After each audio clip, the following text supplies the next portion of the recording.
Hello everyone, कैसे हो आप सब। आई होप आप ठीक होंगे। Welcome back to my YouTube channel. तो आज हम बात करेंगे चमोली ज़िले के बारे में।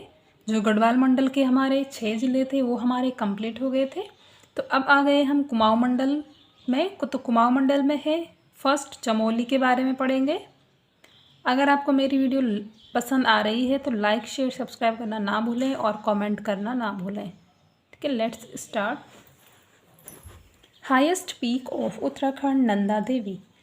तो नंदा देवी क्या है, उत्तराखंड की हाईएस्ट पीक है। ये भी कहाँ है, चमोली में। ठीक है। एरिया 8030 वर्ग किलोमीटर, यानी 8030 वर्ग किलोमीटर क्या है, एरिया है चमोली का। चमोली का हेडक्वार्टर कहाँ है, मुख्यालय गोपेश्वर है। स्थापना 24 फरवरी 1960।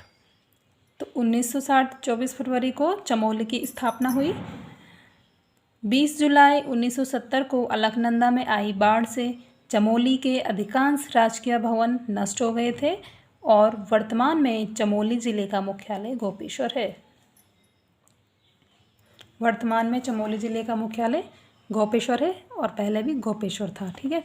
तो चमोली ज़िला किससे काट के बनाया गया है, अलग पौड़ी से, थोड़ा हिस्सा पौड़ी से लिया गया चमोली का। ठीक है। तो चमोली का मुख्यालय कहाँ है, गोपेश्वर। राज्य का सबसे बड़ा जिला अकॉर्डिंग टू एरिया।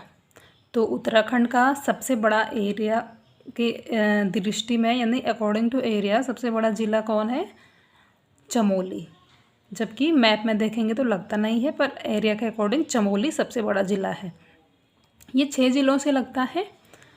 ठीक है, 3 कुमाऊं के और 3 गढ़वाल मंडल के। ये देखो चमोली, यहाँ से हो गया पौड़ी, बागेश्वर और अल्मोड़ा, ये कौन से हैं, कुमाऊं मंडल के ज़िले। और ये हो गए उत्तरकाशी, रुद्रप्रयाग और पौड़ी, ये गढ़वाल मंडल के ज़िले हैं। ठीक है। तो 3 गढ़वाल और 3 कुमाऊं के ज़िलों से चमोली लगता है। तो अब बात करेंगे गोपेश्वर की, जो कि चमोली का हेडक्वार्टर है। समुद्र तल से गोपेश्वर की ऊंचाई कितनी है, कितनी हाइट है, 1550 मीटर। ठीक है। गोपेश्वर में 7वीं 8वीं सदी का प्राचीन शिव मंदिर है जिसको गोपीनाथ कहा जाता है और ये रुद्र हिमालय में है। ठीक है। गोपीनाथ मंदिर कहाँ है, गोपेश्वर में। कब बनाया गया, 7वीं और 8वीं सदी का प्राचीन मंदिर है, शिव जी का है। ठीक है। मंदिर परिसर में 16 फुट ऊंचा विशाल त्रिशूल है जिसकी स्थापना 1192 में की गई। तो गोपीनाथ जो मंदिर है वहाँ एक 16 फुट ऊंचा त्रिशूल है। ठीक है। शिव जी का मंदिर है तो वहाँ त्रिशूल होगा। तो उसकी जो ऊंचाई कितनी है, 16 फुट है। और कब स्टेब्लिश किया गया, 1192 ईस्वी में। इसकी स्थापना विदिशा के नागवंशी राजा गणपति नाग ने कराई थी। जो विदिशा के नागवंशी राजा है, 4 नागवंशी राजा होते हैं। तो जो इनमें से जो गणपति नाग है, इसने उस त्रिशूल की स्थापना कराई थी। तो मंदिर की दीवार पे जो 4 नागवंश हैं उनके नाम भी लिखे हैं। ठीक है। स्कंद नाग, विभु नाग, अश्व नाग और गणपति नाग, ये 4 नाग हैं। तो इनमें से गणपति नाग ने उस त्रिशूल की स्थापना कराई थी। अब बात करेंगे जोशीमठ के बारे में। जोशीमठ शिव के ज्योतिर्लिंग का स्थान है। ठीक है। शिव का जो ज्योतिर्लिंग है उसका स्थान माना जाता है जोशीमठ को। और प्राचीन काल में इसे योशी भी कहा जाता है। तो प्राचीन काल का नाम क्या है जोशीमठ का, योशी। इस स्थान पर आदिगुरु शंकराचार्य ने तपस्या की तथा ज्योतिर्मठ की स्थापना की। तो आदिगुरु शंकराचार्य ने यहाँ तपस्या की थी, तो यहाँ ज्योतिर्मठ की स्थापना की उन्होंने। तो उसी से इसका नाम जोशीमठ पड़ा। और जोशीमठ नाम ज्योतिर्लिंग से ही पड़ा है। जोशीमठ भगवान विष्णु का शीतकालीन आवास है।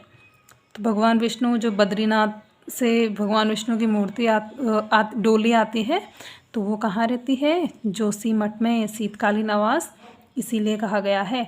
तो जोशीमठ में कहाँ शीतकालीन आवास होता है, जो नरसिंह मंदिर है वहाँ। ठीक है। तो वो जो नरसिंह मंदिर है उसकी स्थापना किसने कराई थी, राजा बसंत देव ने। ठीक है। ये फैक्ट आपको याद रखने हैं, कोलेट करके पढ़ा रही हूँ। तो जो नरसिंह मंदिर है जोशीमठ का, वो किसने बनाया था, वसंत देव ने, राजा वसंत देव ने बनाया था। और वो क्या है, भगवान विष्णु का शीतकालीन आवास है। अब बात करेंगे गैरसैंण के बारे में। तो गैरसैंण चमोली ज़िले में स्थित गढ़वाल और कुमाऊं का केंद्र बिंदु है। ठीक है, चमोली में जो गैरसैंण है गढ़वाल और कुमाऊं का केंद्र बिंदु है। क्यों है? क्योंकि गैरसैंण कहाँ पे है? जो ये चमोली का आप मैप देख रहे हो, थोड़ा सा ऐसे बनाया है फ्लो चार्ट, तो यहाँ पे इस साइड पे जो है गैरसैंण है। ठीक है, इस साइड में, तो ये गढ़वाल और कुमाऊं का केंद्र बिंदु माना जाता है। ठीक है, गैरसैंण की भौगोलिक स्थिति के कारण इसे उपयुक्त माना जाता था, कि इसकी भौगोलिक स्थिति अच्छी है तो इसे उपयुक्त माना जाता था। गैरसैंण में हिल्स एरिया में चाय उगाई जाती है। तो ये बहुत इंपॉर्टेंट है। उत्तराखंड में किस एरिया में चाय उगाई जाती है? तो वो है गैरसैंण, क्योंकि वहाँ का जो क्लाइमेट है वो उस हिसाब का है, तो वहाँ इतनी ज़्यादा तो नहीं होती पर थोड़ा बहुत चाय उगाई जाती है। ठीक है, नेक्स्ट है चांदपुर गढ़ी। चांदपुर गढ़ी मतलब चंपावत। ठीक है, वर्तमान में इसका नाम क्या है? चंपावत। चांदपुर गढ़ी कहाँ है? चमोली में है। तो चांदपुर गढ़ी परमार वंश की प्रारंभिक राजधानी थी, और वर्तमान में जो 52 गढ़ हैं उनमें से सिर्फ एक ही गढ़ बचा है और वो है चांदपुर गढ़। ठीक है, तो 52 गढ़ों में से एक ही गढ़ बचा है जिसका नाम है चांदपुर गढ़ी। परमार वंश या फिर पंवार वंश एक ही नाम है इनका, परमार और पंवार दोनों इन्हीं को बोलते हैं। तो इनकी जो प्रारंभिक राजधानी थी वो चांदपुर गढ़ी रही। ठीक है, भारतीय पुरातत्व विभाग में वर्ष 2006 में खुदाई करके यहाँ की जो गढ़ की संरचना है वो खोज निकाली थी।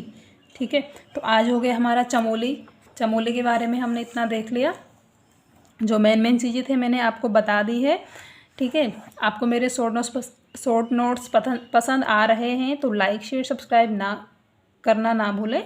ठीक है, तो अपनी प्रिपरेशन जारी रखें, और जो करंट अफेयर्स की वीडियो मैं अपलोड करती हूँ उनको ज़रूर नोट कीजिएगा, क्योंकि बहुत इम्पोर्टेंट है। तो एग्ज़ाम में करंट अफेयर्स भी हमारे जो है तैयार होने चाहिए। ठीक है, थैंक यू।